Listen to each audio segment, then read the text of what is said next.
Hi, friends. Welcome back to the Introverted Leadership Podcast. All eyes were on me. You know that moment. The room goes quiet, people stop talking, and suddenly everyone is looking in the same direction. At you. I could feel my heart rate rising. That strange mix of pressure and silence had filled the room, the kind where the longer you take to speak, the heavier it feels.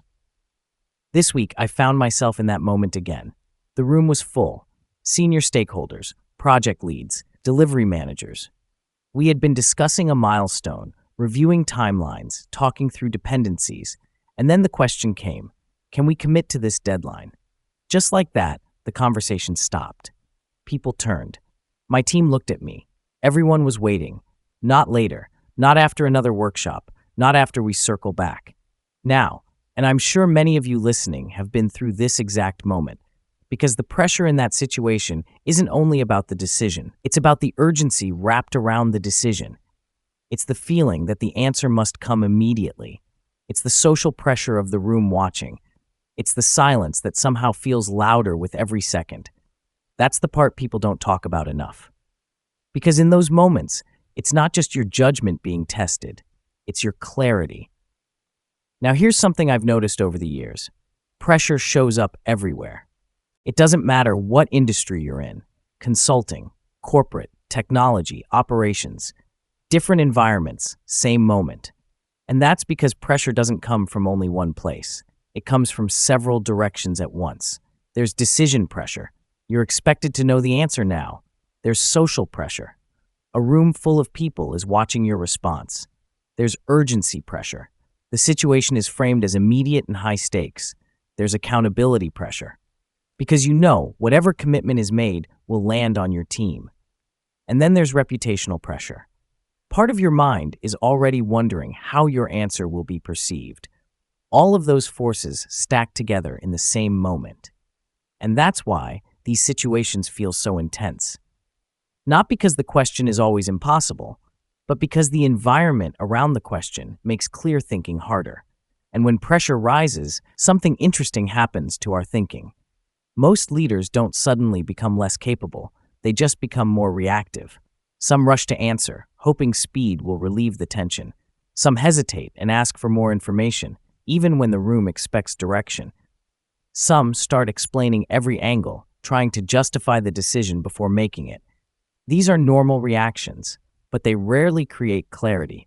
Because pressure narrows our thinking. It pulls our attention away from reasoning and toward the atmosphere of the room. You become more aware of the pressure than the problem. And later, many leaders walk out of those meetings thinking the same thing. I knew more than I showed. I wasn't unclear. I was pressured. I wish I had answered that differently. And that's when I started to realize something important. Clarity doesn't suddenly appear in high-pressure moments. You don't magically become clear just because the room needs an answer. Clarity is built before pressure arrives. It's built in how you think, in how you prepare, in how you communicate with your team, in how you create alignment long before the spotlight turns towards you. That's why some leaders appear calm under pressure. Not because they enjoy those moments, not because they never feel the pressure, but because the clarity work was already done earlier. Pressure simply reveals what was prepared in advance.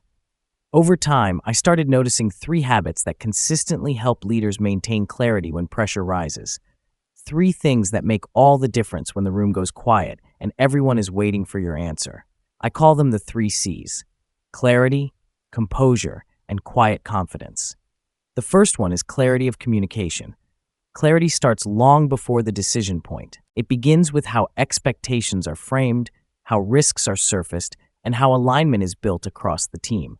When communication is clear early, decisions become easier later. Without that foundation, leaders are forced to improvise under pressure. The second is composure. Pressure triggers emotional reactions. Composure allows you to pause before responding. That pause is powerful. It gives your thinking space to settle and your response space to become intentional. Composure is not hesitation, it's control. And then there's quiet confidence. Confidence isn't about being the loudest voice in the room, it's about trusting your judgment. Quiet confidence allows you to say, here's what we know, here's what we still need to validate, And here's the next responsible step. Confidence doesn't remove pressure, but it stabilizes the response to it. And when pressure spikes in a decision moment, I come back to a simple framework. 3 questions. What do we know for certain? What assumptions are we making? And what is the next responsible step? Those questions do 2 important things.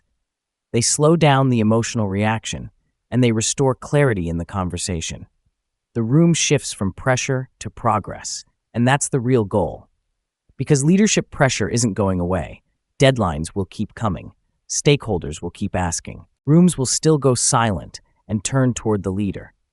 The difference is how prepared we are for those moments. Clarity under pressure doesn't start in the moment.